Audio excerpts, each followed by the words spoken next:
Well, good morning, Interbet fans, and welcome to the preview for Greyville. We're on the Poly track Wednesday, the 17th of March, and a couple of things. Firstly, is you can't even fill a card like this. Two races have got 12 runners in each, no reserves, and the rest of all less than 12 runners. So shows something to do with the programming, probably not too good, and probably needs to be had a look at. And these are the things that the new regime is going to have a look at, because you've got to have full cards. You cannot have half full cards, and you can't have small races because they just do not produce a turnover. Anyway, the great news was Cheltenham yesterday. Honeysuckle, the best bet on the card, came home with Rachel Blackmore, and we can carry on with Cheltenham today. So this is a very poor card, this Greyville card, and I don't see much value in it, although they look like they're one or two big prices that I really like. And well, hopefully we can get on the track. Race 1, 12:35, as I say, Poly track standard. The big question here is Roy's Iceberg. Number 12 on the card. Marcus now rides it. Dylan was riding it. Now Marcus, to get on a horse drawn 12, first time out, Com Naidu. You saw the last race, the last time they raced at Greyville, I think it was Monday. Marcus got beaten on one of Com's horses in the last race. Looked like the right horse and looked like couldn't lose. Anyway, it ended up getting beaten by Jared Samuel and Tinny Princeville. Well done to them. So Roy's Iceberg's the big question mark here. But without Roy's Iceberg, you've got to look at number 9, Hana Kalani. I mean, this ran a cracking good first run. Kanya Sakai gets a ride again. He rode it first time, which is hats off to the Millers. They didn't put one of the big boys on. They gave Kanya the ride, and it ran on really, really well in what I thought was a pretty reasonable field. The time was certainly pretty reasonable. So Hana Kalani might be very good value at 3-1. Catch a Tune. This is an interesting runner. Number 4 on the card, Frank Robinson's runner. Now Frank put blinkers on this last time, made a big improvement. Luke Ferraris rode it, and they're taking the blinkers off this time. Going the trip, you'd think this would be the perfect trip for him.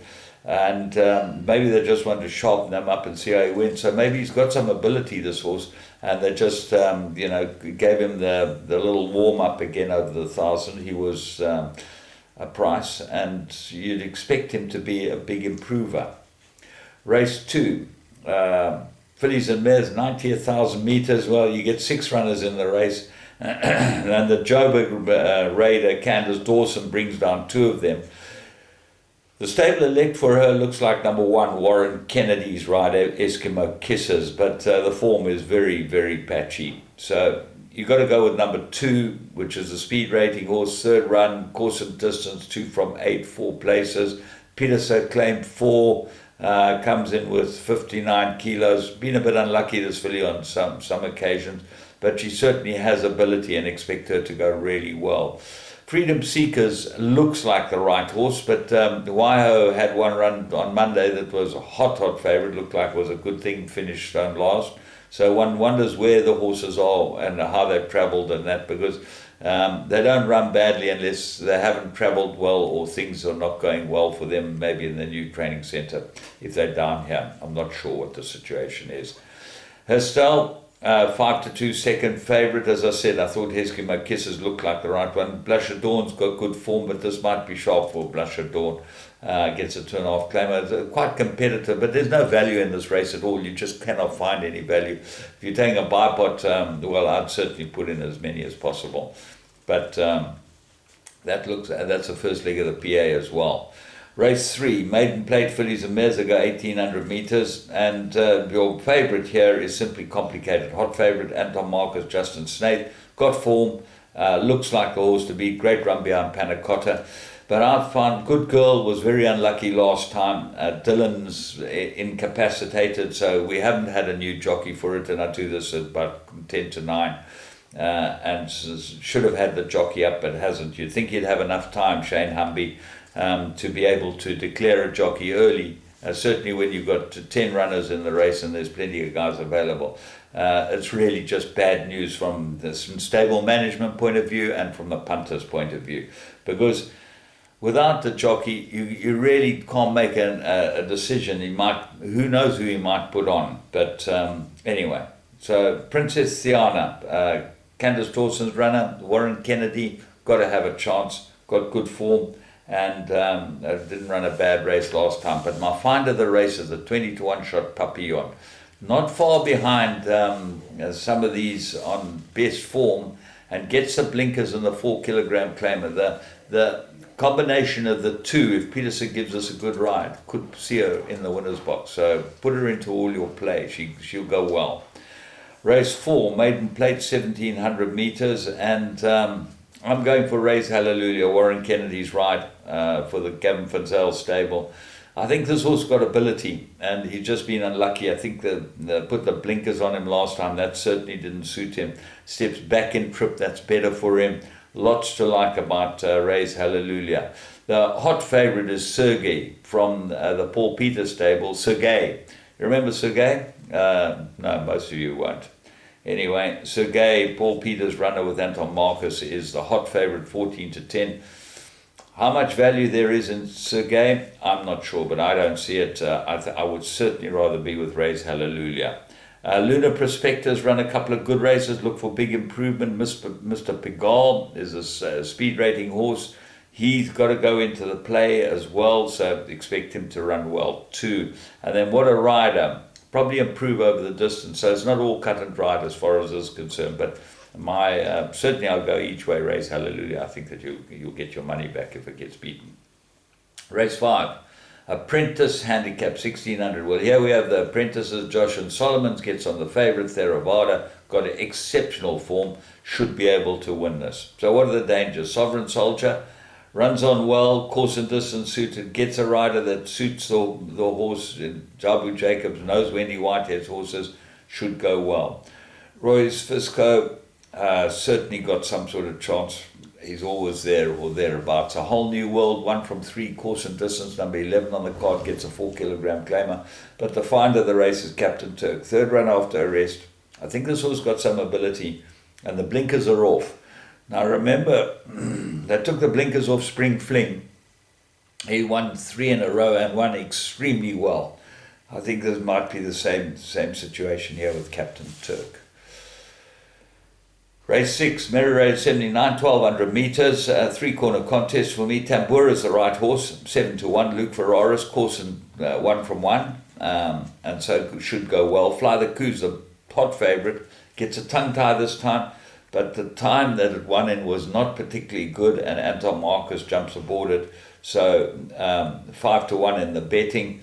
The favourite here comes a Rain at 5-2.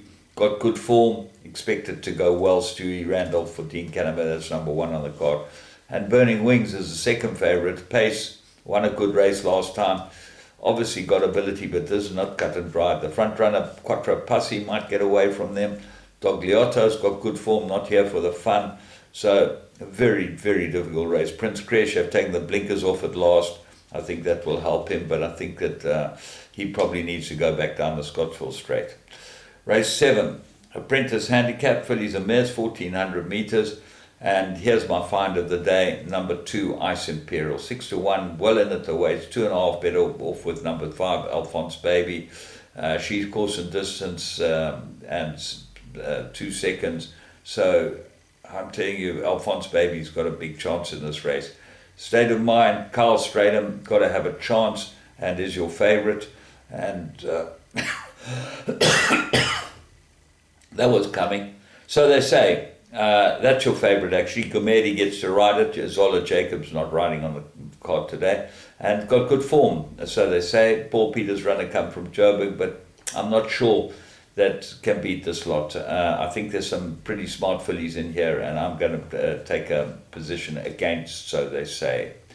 Race 8, Maiden Plate, 1400 meters. Superior Leader, hot favourite, looks like the right horse. Andre Nell, Ryan Munger, lots to like about it. Goes on the poly for the first time. So what are the dangers? The dangers, number 7, Don't Touch Me.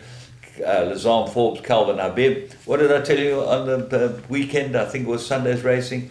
Be careful of the stable. They have 2 in the race, and the outsider of the 2 goes and wins. Well, the outsider of the 2 is ridden by the stable rider Serena Moodley, that's Sank City. So now that goes and gets blinkers. So the blinkers on that, and it hasn't run well with the blinkers the last twice. So who knows? But that's what happened with their horses on Monday, I think it was. Very, very bad show. If you fancy the one over the other, make an announcement that you fancy it. If you don't fancy it, then, well, I'm sorry, you shouldn't be training. You should know which is your better of the 2 horses. Don't touch me. Looks like the right horse, and I would expect it to be a big danger to the favourite. So that's my take on today's racing. I'm looking forward to Cheltenham, and hopefully we can get a little bit on Ice Imperial and 1 or 2 of the other big priced horses today to have a good go at Cheltenham, which is a very, very nice day. Remember, Interbet bets on all these meetings. You get the best prices, and you should have a lot of fun. Have a good one.